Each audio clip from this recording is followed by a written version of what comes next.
Hello, I'm your lifestyle and wellness coach Babs, and welcome to yet another exciting segment of our 5 elements of a holistic romantic relationship. So far, we've looked at psychological attraction, we've looked at the metaphysical attraction. Today, we are focusing on the sexual attraction. And before we go any further, I just want to acknowledge Kunda for dressing us today, or dressing me since I'm the one who's speaking to you.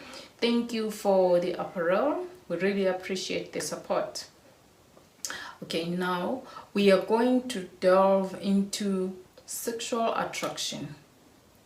It's very, very important for one to be romantically involved with someone whom they are sexually attracted to.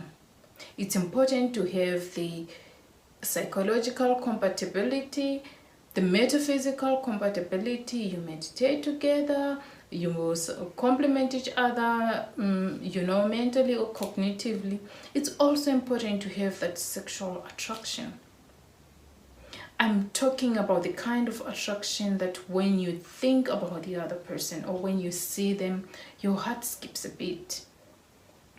So much that there is that, there's a sexual tension that you can even cut with a knife. When you guys are in the same room, people can feel the heat. They don't have to see it in the way you're looking at each other, in the way you speak about each other, in the way you speak to each other, but they can almost feel it.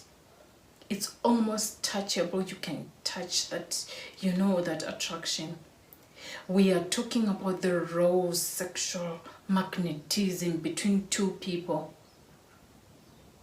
That the attraction is so much that you can't keep your hands off each other.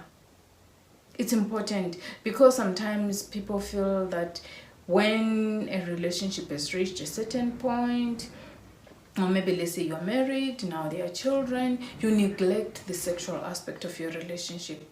Or maybe you even claim you were in the honeymoon phase, now you have to neglect. It's important that a relationship is balanced.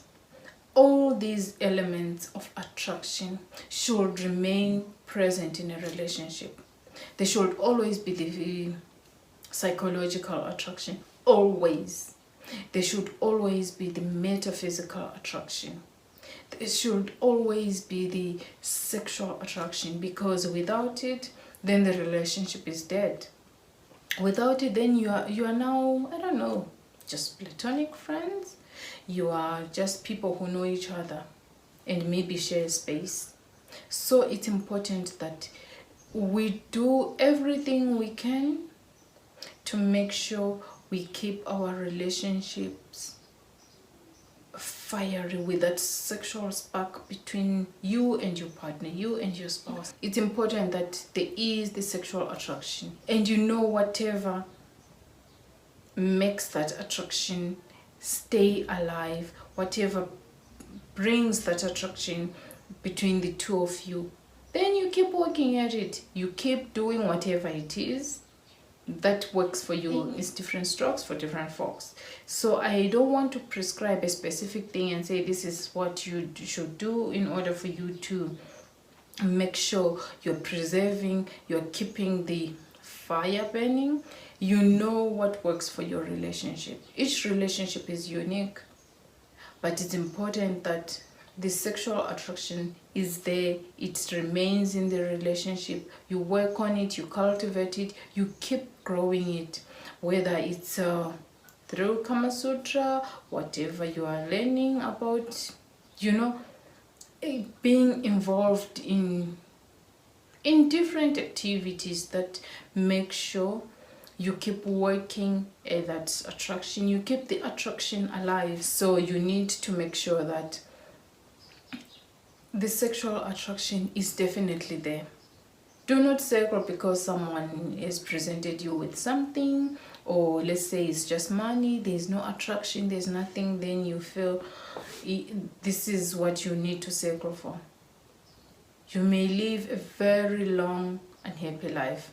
You know, there was I think some weeks ago, a video where a girl is being asked, what does she want? What kind of man does she want? And there's this ripped, six-pack, hot-looking dude, but he's poor.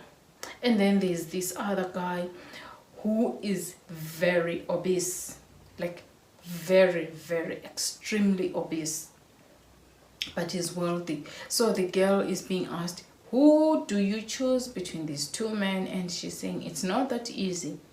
It's not that easy because the sexual attraction is with the guy with the six-pack, with this chiseled body, you know. But because she wants money, she's torn between the two men. Does she get into a relationship because of the sexual attraction or for the money? So in the end, she doesn't even say which relationship she wants to be in, but she points at the obese guy because she can't even say this one. She's just pointing at him like, you know, she can't even say what she wants because that's not who she is sexually attracted to. So it's important to make sure that the sexual attraction is there, it's alive, we keep working on it, we keep improving on it, we keep making sure it's just there. The spark remains in the relationship. So for you to be in a holistic, happy relationship, you need to make sure that there's the psychological attraction, there's the metaphysical attraction, and finally the sexual attraction.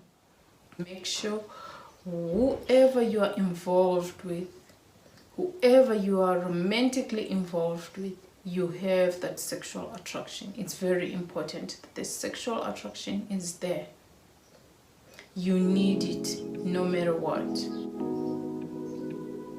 So now we have covered 3 letters in our PMS acronym. See you next time when we look at the next S.